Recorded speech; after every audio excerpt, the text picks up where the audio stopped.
بسم اللہ الرحمن الرحیم۔ السلام علیکم پیارے بچوں، آج ہم چھٹا کلمہ رد کفر پڑھیں گے ترجمے کے ساتھ۔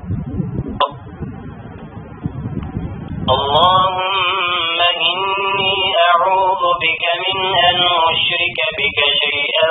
وأنا أعلم به وأستغفرك لما لا أعلم به تبت عنه وتبرأت من الكفر والشرك والكذب والغيبة والبدعة والنميمة والفواحش والبهتان والمعاصي كلها وأسلمت وأقول لا إله إلا الله محمد رسول الله۔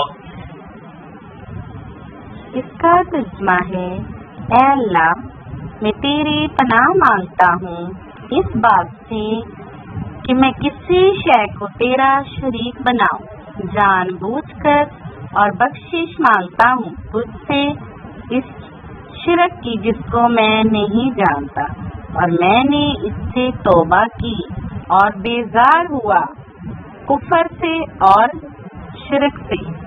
اور جھوٹ سے اور غیبت سے اور بدعت سے اور چغلی سے اور بے حیائیوں سے اور بہتان سے، تمام گناہوں سے،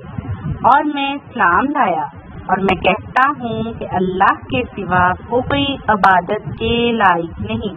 محمد صلی اللہ علیہ وآلہ وسلم اللہ کے رسول ہیں۔ اللهم إني أعوذ بك من أن أشرك بك شيئا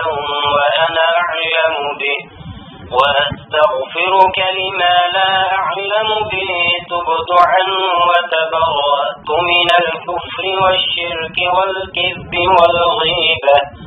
والبدعة والنميمة والفواحش والبهتان والمعاصي كلها